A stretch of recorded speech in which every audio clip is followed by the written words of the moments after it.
السلام عليكم ورحمة الله وبركاته. عاملين ايه؟ يا رب تكونوا بخير. النهاردة ان شاء الله هنعمل مع بعض الكبدة بطريقة سهلة وبسيطة وان شاء الله تعجبكم. قبل اي حاجة كده نبدأ نسمي الله ونصلي على رسول. اللهم صل وسلم وبارك على سيدنا محمد وعلى اله وصحبه وسلم.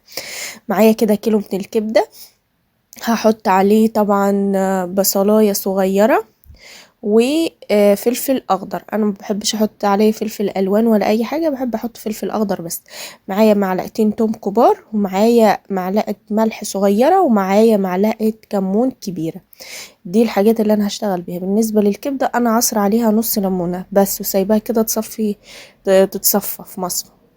حطيت هنا كده طاسه على النار، سخنتها كويس ونزلت بالزيت، شويه زيت عشان اشوح الكبده بتاعتي. هسيب الزيت يسخن كده، وبعدين اول حاجة هنزل بيها معلقة من التوم.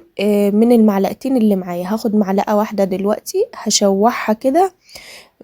مش هخليها تاخد لون. اول كده ما تدبل وريحة التوم تطلع معايا، هنزل عليها بالكبدة بتاعتي. ننزل كده بالكبدة وهفرد الكبدة كده في الصينية، مش هقلبها، وهسيب الكبدة لغاية ما تاخد لون من تحت كده، لون هيغير، وبعدين ابتدي اقلب فيها علشان خاطر مش عايزة اقلبها على طول علشان ما تنزلش المية بتاعتها، تاخد كده صدمة وما تنزلش المية بتاعتها. اهو بصوا، ده شكل الكبدة اهوت بعد ما خلاص بدأت تغير لونها من تحت. فانا ابتدي بقى ايه، اقلب فيها كده تقلبتين اهوت، لغاية كده ما احس ان الكبدة بتاعتي لونها غير كلها اهو.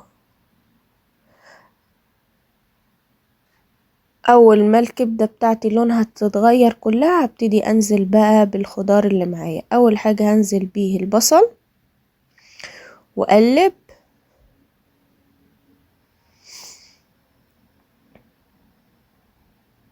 اهو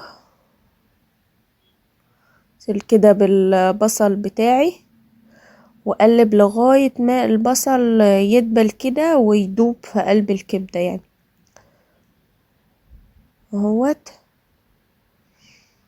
اقلب كده تقلبتين، ندخل البصل جوه الكبده كده علشان البصلايه دي بصلايه متوسطه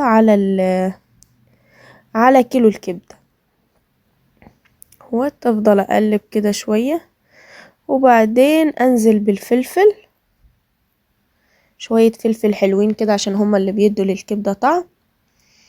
وهقلب واسيب الكلام ده كله يستوي مع بعضه، والخضار ده يدبل ويدي الكبده طعم جميل.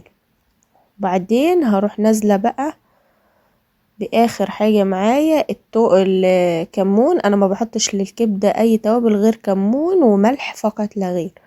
وهنزل كده بمعلقة التوم الباقية وهقلب، هشوح كده الكبدة مع الخضار مع التوم مع التوابل مع كل حاجة. بصوا شايفين هنا ابتدى الخضار يدبل معايا، ابتدت الكبدة تدخل في التسوية. انا ما بسيبش الكبدة على النار، بمجرد بس الخضار ما يدبل وهي كده احس ان هي استوت فبشيلها بقى من على النار. بصوا الجمال ولا الريحة. اخر حاجة قبل ما اطفي عليها كده بدقيقة، بعصر كده لو عندك ليمونة كبيرة، بس بما ان انا عندي الليمون بتاعي كبير فعصرت نص ليمونة بس كده بس. وهطفي بقى على الكبدة، هديها تقليبة كده وهطفي عليها وتاكلي احلى كبدة. بصوا بقى الشكل النهائي للاكل بتاعي. حمرت كده شوية بطاطس جنبيها واحنا هناكلها بالعيش.